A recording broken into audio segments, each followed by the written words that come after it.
Hola amantes del terror, hoy os voy a contar la historia del pueblo maldito de Ochate, cuyo nombre en euskera significa Puerta del Frío. Es un lugar que parece haber sido arrancado de una novela de terror. Sus casas en ruinas y la iglesia de San Miguel, con su campanario roto, evocan una sensación de desolación y misterio. Aunque ahora está desierto, este pequeño enclave en el condado de Treviño fue en su día un lugar habitado, lleno de vida y esperanza.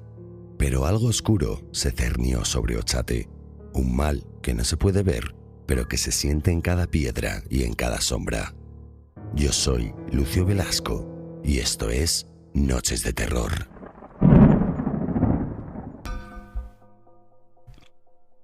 El camino hacia Ochate es sinuoso y solitario, bordeado por densos bosques que parecen susurrar secretos a medida que uno se adentra más en ellos.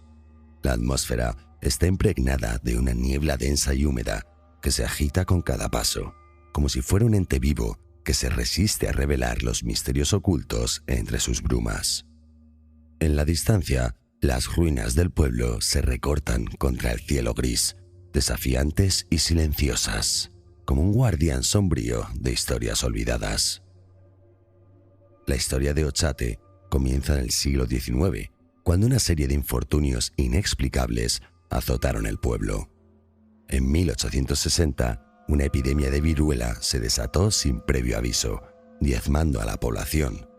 Apenas unos años después, en 1864, el tifus hizo su aparición, llevándose consigo a los que habían sobrevivido a la primera plaga. Y, como si el destino no pudiera ser más cruel, en 1870, la peste negra arrasó con los pocos que aún quedaban. Estas tragedias sucesivas, aunque devastadoras, no eran del todo inusuales en aquella época. Lo que sí resultaba inexplicable era el hecho de que estos males parecían cebarse exclusivamente con Ochate, mientras los pueblos vecinos permanecían inexplicablemente indemnes. Los habitantes comenzaron a hablar de una maldición. Se decía que Ochate había sido construido sobre un terreno sagrado, un antiguo cementerio celta, y que los espíritus de los muertos reclamaban lo que era suyo. Otros afirmaban haber visto figuras espectrales vagando por las calles al anochecer y escuchando susurros inquietantes en el viento.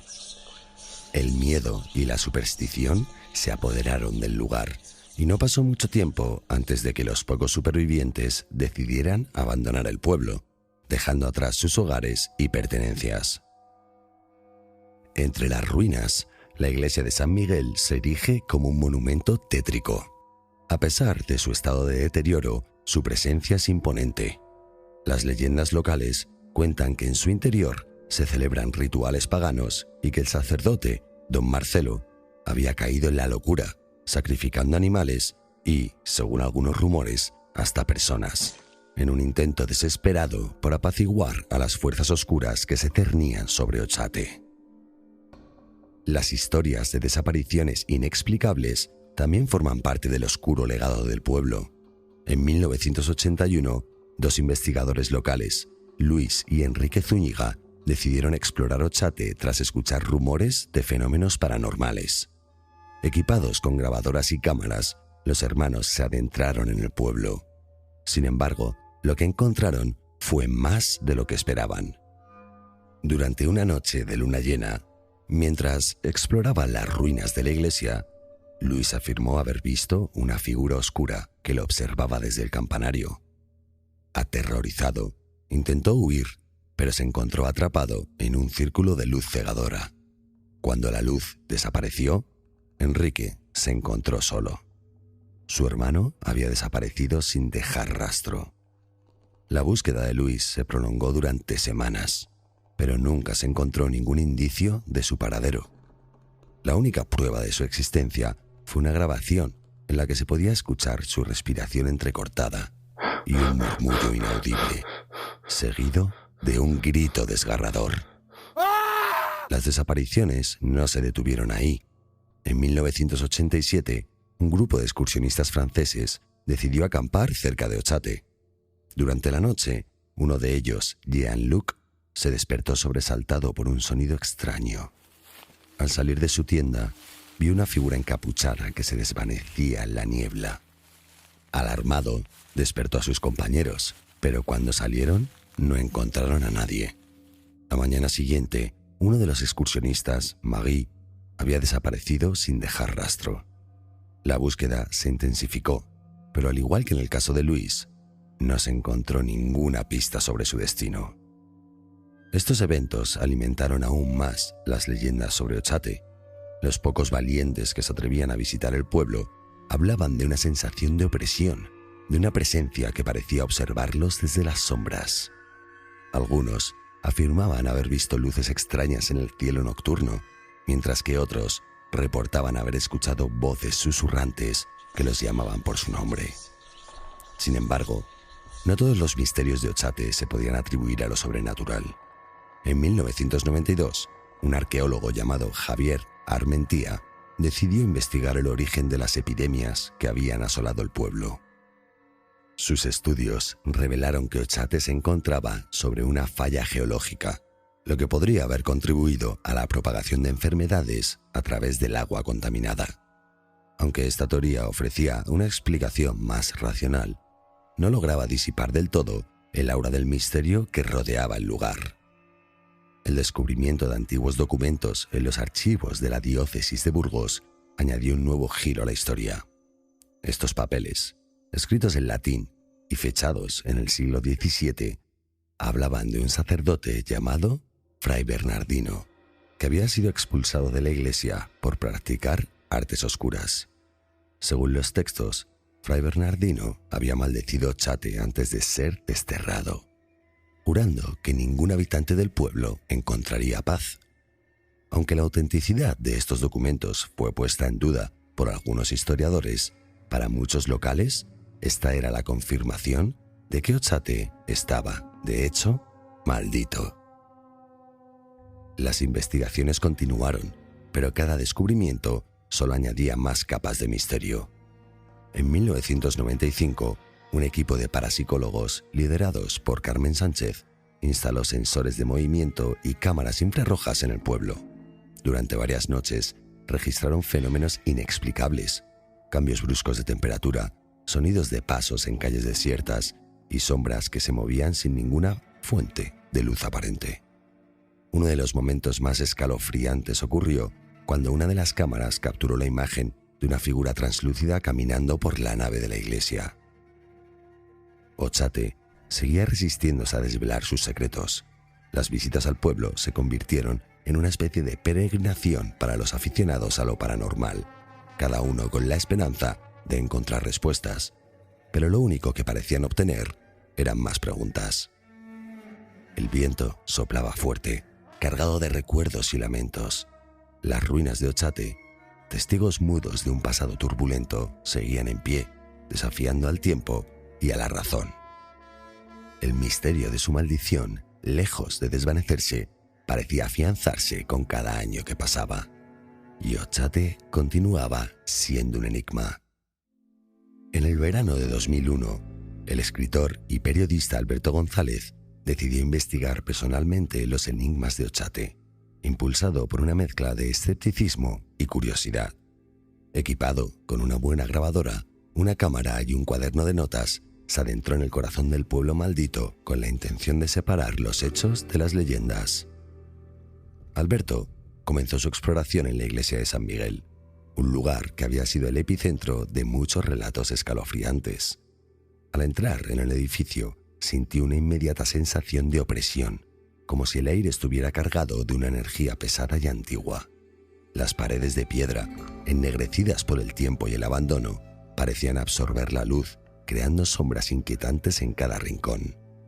Alberto se acercó al altar, donde un crucifijo oxidado colgaba torcido, y empezó a tomar fotografías mientras narraba sus impresiones en la grabadora. Fue entonces cuando algo extraño ocurrió. La grabadora, que había estado funcionando perfectamente, emitió un fuerte crujido y se apagó de repente. Intentó encenderla de nuevo, pero la máquina parecía completamente muerta. Frustrado, Alberto revisó las baterías y comprobó las conexiones, pero no encontró nada que explicara la falla. Decidió seguir adelante y continuar documentando su visita con la cámara. Mientras revisaba las fotos más tarde esa noche, descubrió algo perturbador. En una de las imágenes del altar había una figura borrosa y translúcida que no recordaba haber visto. Era como una sombra humana, pero sus contornos eran imprecisos y parecía estar hecha de niebla. Decidido a no dejarse intimidar, Alberto pasó las siguientes semanas entrevistando a personas que habían tenido experiencias paranormales en Otzate. Uno de los testimonios más impactantes fue el de Ana Martínez, una mujer de mediana edad que había visitado el pueblo con un grupo de amigos en 1998. Según Ana, mientras exploraban las ruinas, escucharon claramente el sonido de campanas, a pesar de que el campanario estaba vacío y en ruinas. Al principio, pensaron que alguien les estaba gastando una broma, pero el sonido se hizo más fuerte y angustiante. Uno de los amigos de Ana, Carlos, comenzó a sentir una presión en el pecho y tuvo que sentarse. De repente, una fuerza invisible lo empujó con violencia hacia atrás, dejándolo inconsciente. Cuando finalmente despertó, estaba pálido y desorientado y juró que había visto una figura oscura con ojos brillantes mirándolo desde la distancia. Otro testimonio fascinante provino de un pastor local, Joaquín, que había vivido cerca de Otzate toda su vida. Joaquín recordó una noche de invierno en 1993, cuando una intensa nevada cubría la región. Mientras cuidaba de su rebaño, vio luces extrañas en el cielo, como esferas brillantes que se movían erráticamente. Pensó que se trataba de un fenómeno atmosférico inusual, pero luego escuchó voces susurrantes en un idioma que no podía entender. Las voces parecían venir de todas partes y de ninguna, resonando en su mente y llenándolo de un miedo irracional. A la mañana siguiente, descubrió que varios de sus animales habían desaparecido sin dejar rastro. Aunque nunca pudo explicar lo que había visto y oído, Joaquín estaba convencido de que Otzate estaba maldito y que algo oscuro y poderoso habitaba en sus ruinas. Alberto recopiló estos relatos y muchos más, tratando de encontrar un patrón o una explicación lógica, pero cuanto más investigaba, más complicado se volvía el misterio. Decidió pasar una noche en Otzate, acompañado de su colega y fotógrafo Raúl. Querían experimentar de primera mano lo que otros habían descrito y capturar cualquier evidencia paranormal.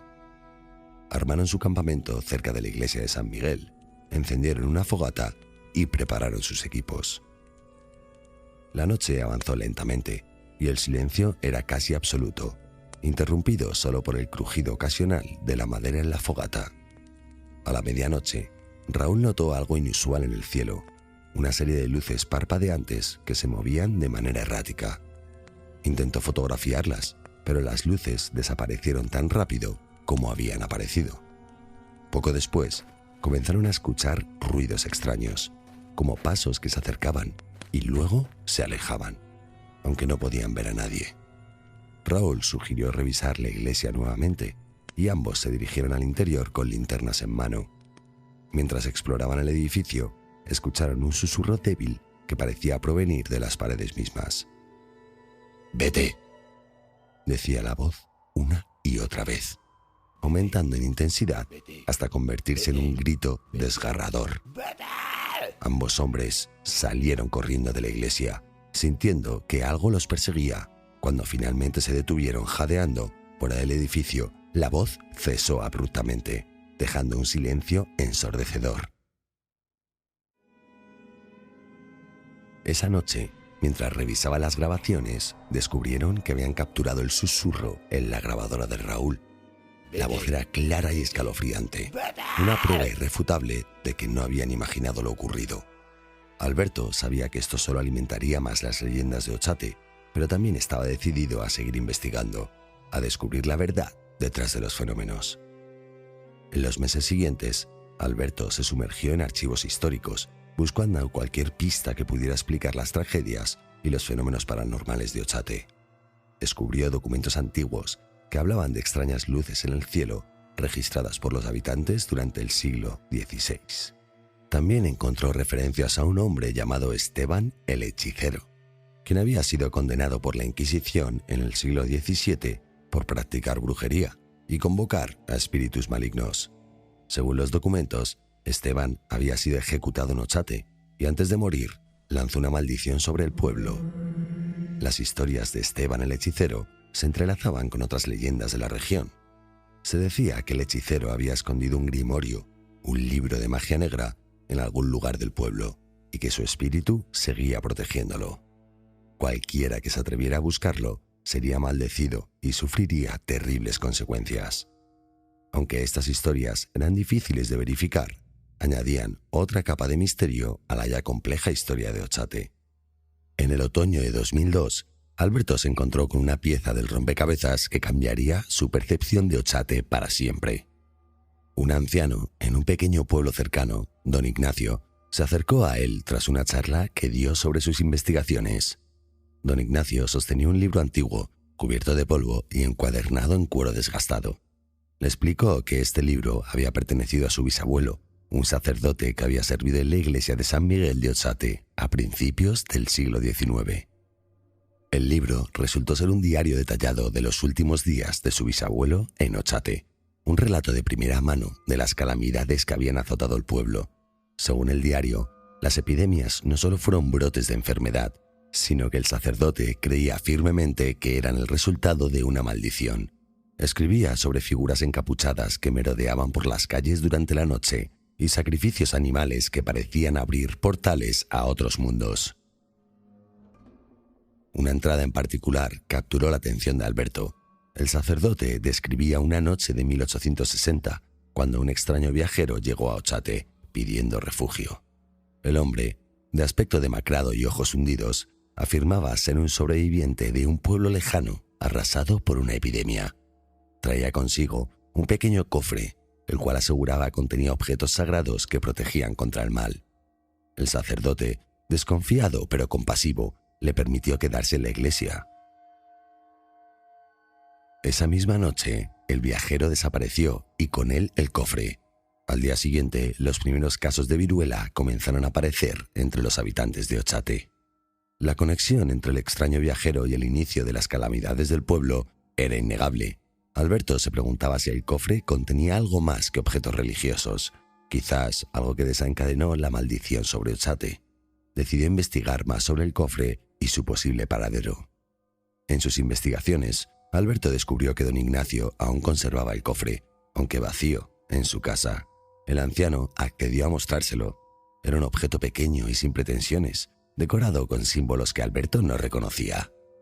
Al examinarlo más de cerca, encontró un compartimento oculto en la base. Dentro había un pergamino con inscripciones en latín, una mezcla de oraciones religiosas y símbolos arcanos. Las palabras hablaban de una entidad oscura, un guardián de los secretos que solo podía ser controlada mediante rituales específicos. Con la ayuda de un experto en lenguas muertas, Alberto pudo traducir el pergamino. Las instrucciones detallaban un ritual que debía realizarse en la iglesia de San Miguel, un ritual para sellar o liberar a la entidad. La tentación de realizar el ritual era grande, pero Alberto sabía que los riesgos eran inmensos. Sin embargo, sentía que estaba más cerca que nunca de desentrañar el misterio de Ochate. En una fría noche de invierno, Alberto regresó a Ochate con el pergamino y los preparativos necesarios para el ritual. La luna brillaba intensamente, bañando las ruinas en una luz fantasmal. Raúl, su fiel compañero, lo acompañaba, aunque con cierto recelo. Ambos sabían que lo que estaban a punto de hacer podría cambiar sus vidas para siempre. Dentro de la iglesia la atmósfera era densa y opresiva.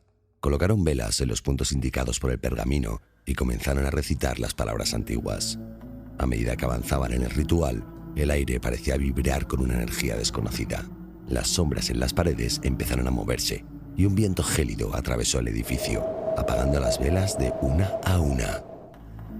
De repente, un estruendo sacudió la iglesia. La figura de una entidad oscura y amorfa apareció ante ellos, flotando en el aire. Sus ojos brillaban con un fuego infernal y su presencia emanaba una maldad palpable. Alberto, dominado por el terror, continuó recitando las palabras del pergamino con voz temblorosa. La entidad se acercó lentamente, susurrando en un idioma antiguo que resonaba en sus mentes como un eco sin fin. Raúl, incapaz de soportar la presión, salió corriendo de la iglesia. Alberto, sin embargo, se mantuvo firme, recitando la última línea del pergamino.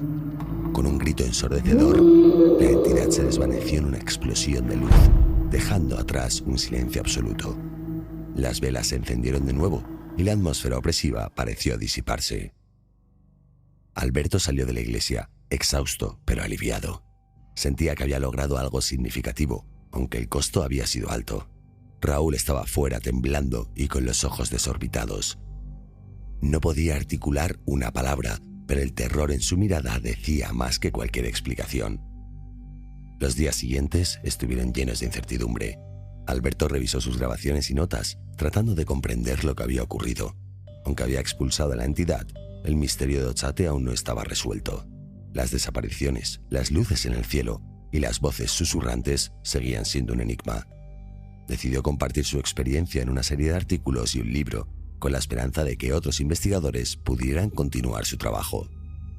Alberto sabía que Ochate nunca dejaría de ser un lugar de misterio y terror, pero también creía que su trabajo había arrojado luz sobre algunas de las sombras más oscuras del pueblo.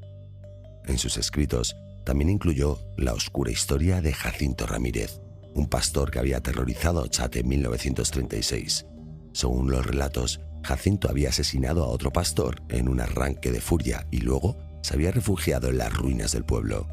Durante meses, su presencia fue una sombra constante sobre Ochate, y los pocos que se atrevieron a acercarse hablaban de su figura vagando por las calles vacías, murmurando incoherencias y maldiciones. Finalmente, Jacinto fue capturado por la Guardia Civil, pero su estancia en Ochate dejó una marca indeleble en la historia del pueblo, añadiendo una capa más de terror a su ya siniestra reputación. Las historias de Ochate continuaron atrayendo a valientes y curiosos, a aquellos que buscaban respuestas en un lugar donde la lógica y la razón parecían desvanecerse. Cada visitante aportaba su propio grano de arena al vasto tapiz de leyendas que envolvían al pueblo, y así Ochate seguía siendo un enigma, un lugar donde la línea entre lo real y lo sobrenatural era tan delgada como un susurro en la noche. En el epílogo de su libro, Alberto escribió: «Quizás nunca comprendamos completamente los secretos de Ochate. Tal vez sea un lugar donde el tiempo y el espacio se entrelazan de manera incomprensible para la mente humana. Pero una cosa es segura. Ochate nos recuerda que hay fuerzas en este mundo que escapan a nuestra comprensión, fuerzas que nos desafían a mirar más allá de lo visible y a enfrentarnos a lo desconocido con valentía y respeto».